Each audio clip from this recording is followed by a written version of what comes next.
વિડીયોમાં આપણે વાત કરવાના છીએ જમીન રજિસ્ટ્રીના નવા નિયમો વિશે। જો તમે પણ જમીન કે મકાન ખરીદવાનું વિચારી રહ્યા છો તો આ વિડીયો તમારા માટે ખૂબ જ મહત્વનો છે। તો ચાલો શરૂ કરીએ। તો મિત્રો સૌપ્રથમ સમજીએ કે 2026માં જમીન રજિસ્ટ્રી માટે કયા નવા નિયમો લાગુ થયા છે।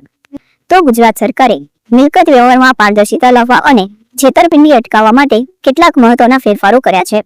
આ નિયમો હવે વધુ કડક બનાવવામાં આવ્યા છે જેથી કોઈ પણ પ્રકારની ફ્રોડ ન થઈ શકે। જો તમારા દસ્તાવેજોમાં કોઈ પણ પ્રકારની ખામી રહેશે તો તમારી રજિસ્ટ્રી અટકી શકે છે અથવા તો સંપૂર્ણપણે રદ પણ થઈ શકે છે। તેથી દરેક દસ્તાવેજ સાચો અને પૂર્ણ હોવો અત્યંત જરૂરી છે। મિત્રો હવે વાત કરીએ આ નવા નિયમોનો મુખ્ય હેતુ શું છે।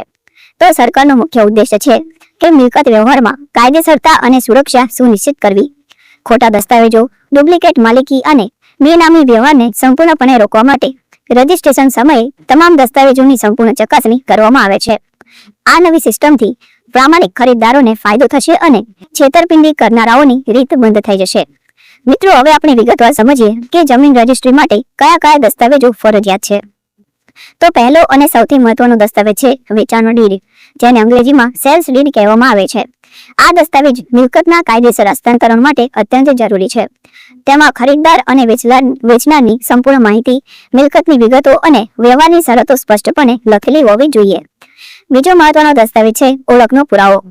ખરીદદાર અને વેચનાર બંનેની ઓળખ ચકાસવા માટે આધાર કાર્ડ, પાસપોર્ટ અથવા વોટર આઈડી જેવા દસ્તાવેજો જરૂરી છે। આ દસ્તાવેજો વિના તમારી રજિસ્ટ્રી પ્રક્રિયા આગળ વધી શકશે નહીં। ત્રીજો દસ્તાવેજ છે સરનામાનો પુરાવો, જેમાં તમારા કાયમી રહેઠાણનો પુરાવો હોવો જરૂરી છે। આ માટે તમે યુટિલિટી બિલ, બેંક સ્ટેટમેન્ટ અથવા રેશન કાર્ડનો ઉપયોગ કરી શકો છો।